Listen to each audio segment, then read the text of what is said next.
Hello, my name is Logan and welcome to my YouTube channel. Today we are going to go over the Osmo Mobile 2. Go ahead and open it up. I've never used one of these, so we're just going to determine how easy it is to use. Is it for the average consumer? And how well it actually works.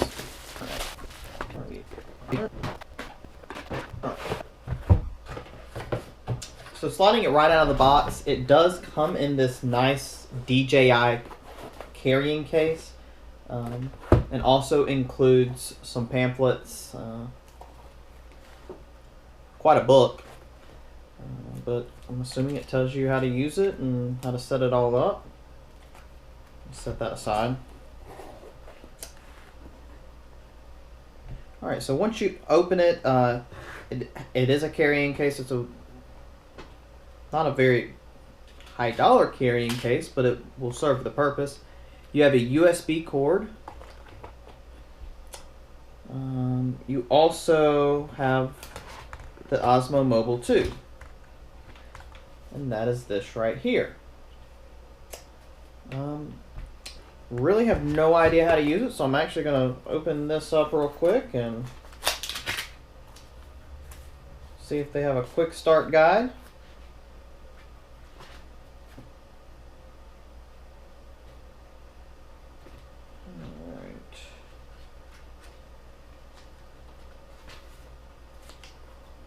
Alright, so the quick start guide is 97 pages long. 97. Quick. Alright. So it is capable of charging your phone while using the device using the USB cord. Obviously, since I have an iPhone, not quite sure how that works. I'm assuming it just has a normal USB port. Let's take a look. Yeah, so it has a normal USB port. So what you would have to do is get a lightning cord and just plug it in there and plug it into your phone. It's got like a spring behind it. I was thinking that this little knob is what undid it. Alright, so it is a very, very snug fit. Looks like this knob is what you use to just tighten this so it doesn't... No? That is not what it is.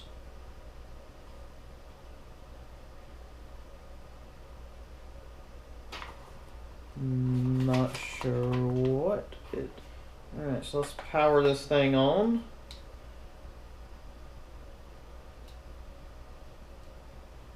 Button right there that has a power icon right next to it. I held it down for several seconds and nothing happened. Unless it's dead. I'm holding the button right now is what I'm doing. Apparently it is that dead coming out of the box. I was able to get the battery charged up on the device. 3 white lights on this one and 1 green light. You can turn the device on by simply pressing it once and then holding it down. And I'm going to do it again from back here so you can see what it does when it turns on. So I'm going to turn it on. And then it drops. I'm not sure if it drops because it does not have a phone in there. So I'm going to go ahead and put my phone in there so you guys can see exactly what it does with that. I'm going to go ahead and open the DJI Go app. It is a free app from the App Store. And it allows you to control the camera from the controls on the gimbal. So when I first opened this up, I hope you guys can see this, it'll show connect your DJI device, and then it'll show Osmo Mobile 2. So we'll click connect your device, camera, Tap here to connect your Osmo by Bluetooth. Oh, might help if I actually turn it on. So you'll see that the device immediately levels out when the gimbal turns on. So I'll close that out. Let's see, connect. Alright, so now we're connected to the gimbal. So it's a pretty cool little device. Obviously, it'll keep it level. Or, attempt to keep it level. Does a fairly good job. If you're shooting videos and you want them to be still, it does a very good job with that. On the left side of the gimbal controls, there is the zoom. So you are able to zoom in and out with just your, you don't have to go up here and pinch and anything like that. Right here with the joystick, you can actually turn the camera, which is really cool. That way you can get really smooth shots. One great feature with my device, I have the iPhone XS, which does support 4K at 60 frames per second. Not many commercial cameras even support that. So that's really cool that you're able to utilize both of these devices to, get that 4K 60 frames per second. So you can also start the video with the red dot and it'll beep. And then you can turn it. You can go up and down. See how far it'll go up. So it actually does go completely vertical. I think that's vertical. Straight up. Yeah. We'll go back down. See how far it'll go this way. So it'll shoot all the way down to the ground. Oh, wait a second. It actually will spin back around. Almost all the way around, but it does stop right there. So we're going to spin that back around.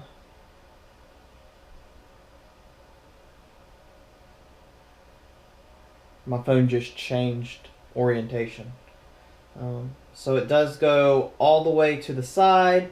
There is a stopper right here preventing it from spinning past this point. But you can always go back the other direction.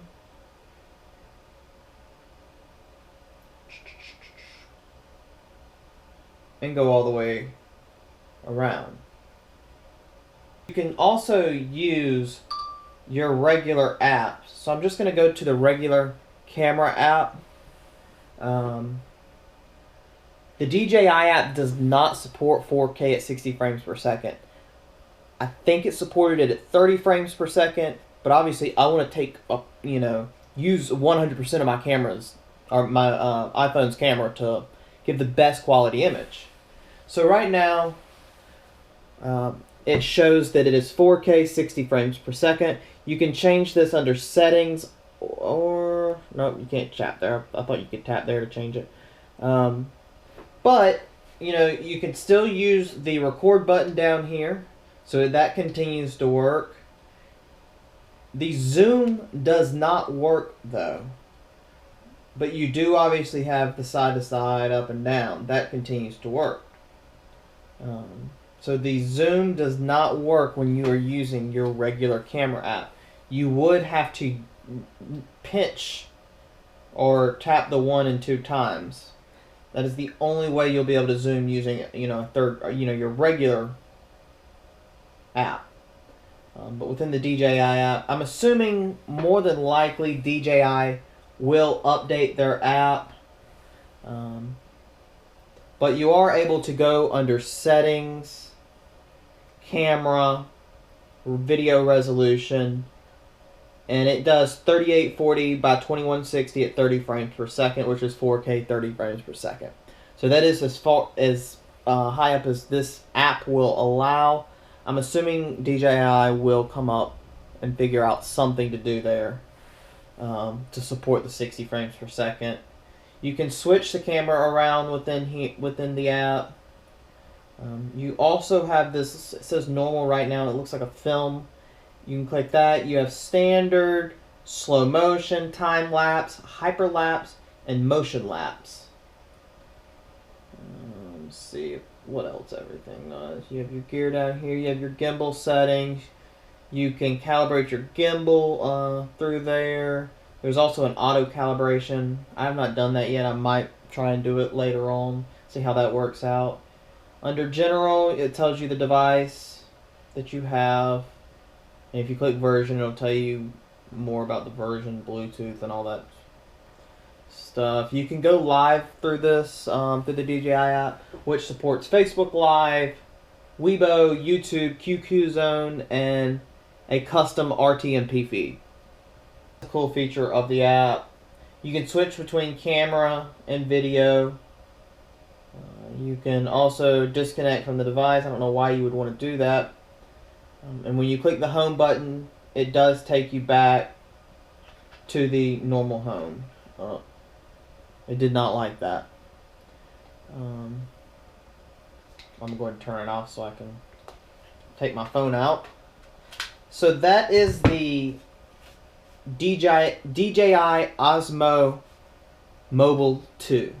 It is a pretty cool device. After it charged, I'm going to tell you the truth, I did play around with it for a minute, shot some quick videos, and it seemed to work really, really well. So over the next couple weeks, I'm going to try it out, see how it works, make some videos. Maybe I'll try to share some with you guys, and provide a more in-depth feedback once I play with it some more. Hope you guys liked the video. If you did, please subscribe and like, and I'll catch you guys next time.